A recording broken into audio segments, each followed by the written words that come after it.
What's on, ladies and gentlemen? My name's Ross, I like games, and today we're going to be having a look at another exciting new Transformers TCG character card, which is going to be coming out in Wave 2 Rise of the Combiners.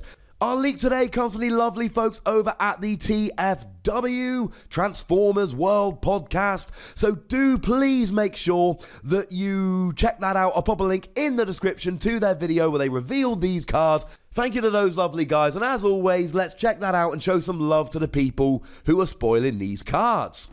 So Acid Storm then, it's a plane, and the first thing we need to note about this, it is a 6-cost plane. 6-cost plane is awesome, because we have a 6-cost plane, it's Skywarp, but honestly ladies and gentlemen, I've been looking for a better 6-cost plane. My preferred combination of planes is Starscream Air Commander and Thundercracker, because I like doing what some people call direct damage, and I like calling cheeky damage. But that means that we've been forced into playing Skywarp purely because it is the only 6-cost plane. Well, no more, ladies and gentlemen. Now we've got Acid Storm. Now the stats here are just plain not good. 10 health, not good. That's quite low. Combined with a defense of 0 in either mode, really does not give this a huge amount of survivability. And the attack of 3 in alt mode, 2 in bot mode is lower than the average. So like I've said, fairly bad stats. The stats here are not particularly good. And they're significantly worse than Skywarp, incidentally. 2 less health, 2 less defense, and 1 or 2 less attack. This has significantly worse stats than Skywarp, the other 6-cost plane. But I don't particularly care. Because in bot mode, it's got a redonk skill that just reads, enemies can't use bold. It stops your opponent using bold. This is a really specific counter, the likes of which we just didn't see in Wave 1. In Wave 1, we generally didn't see these cards that specifically went there and said, yeah, well, actually, you can't use bold, so gut it. But we're seeing these kind of things here. We saw the one of the Predacons stopped your opponent healing, which counters healing decks. Now we've got this that stops your opponent using bold, and there are some decks that really rely on bold. If we look at Dinobots, we've got Grimlock, which gives one of your Dinobots bold 3. We've got Jaws of Steel, which give one of your Dinobots bold 2. And we've got Dino Chomp, which gives one of your Dinobots bold 5. The game designers very clearly wanted us to use bold when we're playing Dinobots. Same thing with Metroplex. Metroplex has got a ridiculous skill, which only works if you're attacking and you flip 2 white, 2 orange, and 2 blue icons. And generally speaking, if you want to flip a lot of icons when you're attacking, bold is there. And again, we've got lots of cards that will help out Metroplex. Height Advantage gives a Titan bold 4. As it stands, Metroplex is the only Titan so far. We've got Slammer, who gives your Metroplex bold 1. And we've also got Scamper, who in alt mode gives your Metroplex bold 1.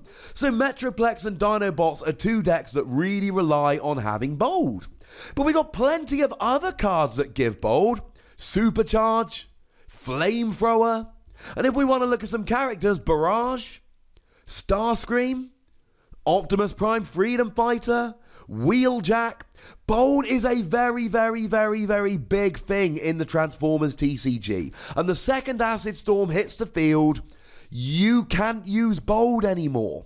That is absolutely huge. Though arguably, if you're not facing down a bold deck, what you essentially have is a character that doesn't have a good skill and has very bad stats, which is not ideal.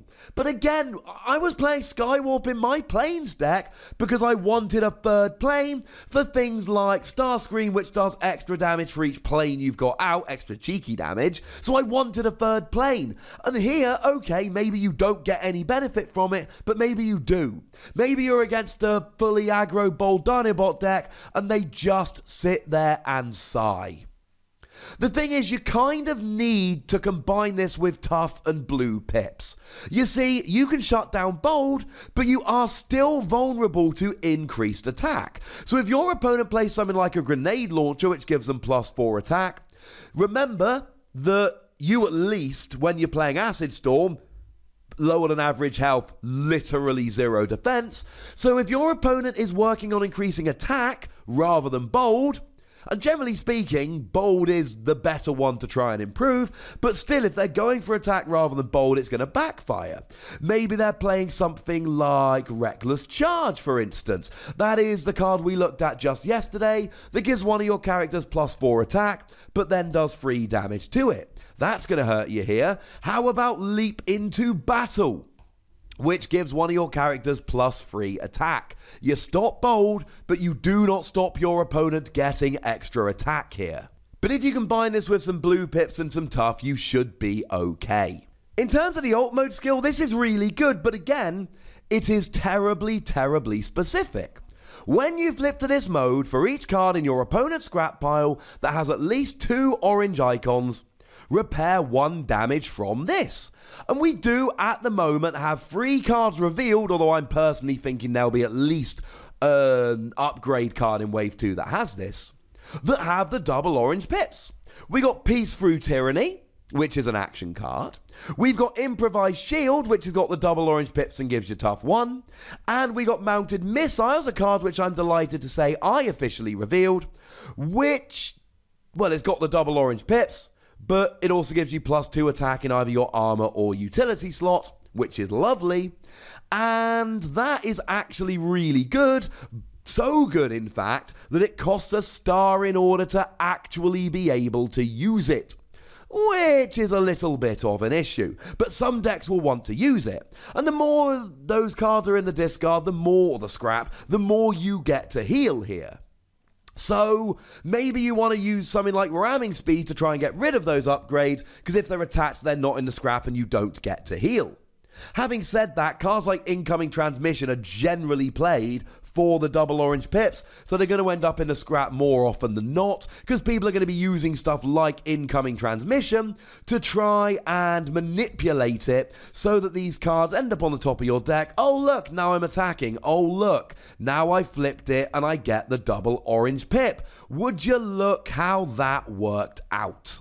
And of course you're stopping bold here, so if you heal while stopping bold, that gives you a rather large advantage, because if they're not one-hit KOing you, you get some healing going on. They're not able to use bold, so they're probably hitting you for a bit less, and you're healing. I like cards that synergize with each side of each other, and this one does that very nicely indeed. Do please remember, though, that if you stay in this mode, then you're not blocking bold anymore. So really, if you are going to flip into alt mode to get the healing and you're against a bold deck, you're going to want to use something like Rapid Conversion so you can then flip back into your bot mode, so you go back to stopping your opponent's bold. The reality is that this is going to be targeted by a bold deck. If you're against a deck that relies on bold, one of the first things they're going to be trying to do in the game is take this out.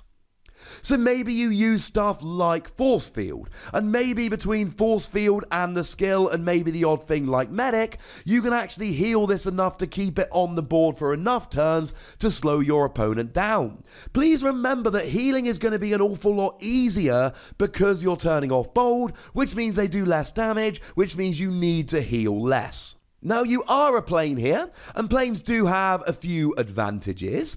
If you look at action cards, we've got Aerial Recon.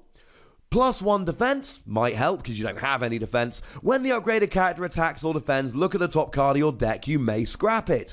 I.e., if you're defending and it's an orange icon, scrap it. If you're attacking and it's a blue icon, scrap it. Similarly, if we look at action cards, we've got Bombing Run, choose an enemy character, move 1 damage counter from each of your planes to that enemy. That sounds actually pretty gosh darn nice, because it means that, again, it's just a little bit of healing, and it really is going to help. In terms of upgrade cards for ranged characters, because you are ranged in both modes here, you do get access to Armed Hovercraft, +1 attack, and you do 1 damage to each enemy when you pop it on.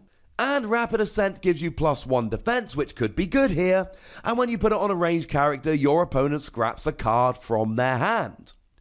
These upgrades and all are nice, but really, this is a counter to bold. I like the healing, But what really excites me about this, it's a low-cost character that can be a really specific counter to some really good decks. And yeah, maybe it gets taken down nice and early, but maybe it doesn't.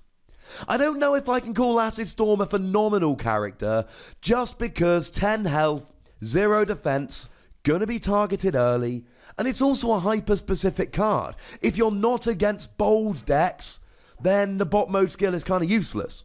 If you're not against decks playing double orange pips, then the alt mode skill is kind of useless. There are plenty of times you're not going to use this character, but I just go back to the low cost and the fact that you can counter some really good decks. So I suppose it's one of those cards where you need to ask yourself, how well do I know the metagame? How well can I predict what people in this tournament are going to be playing? And if you think you're going to be against a whole bunch of bold decks like Dinobots and Metroplex, this becomes a phenomenal card.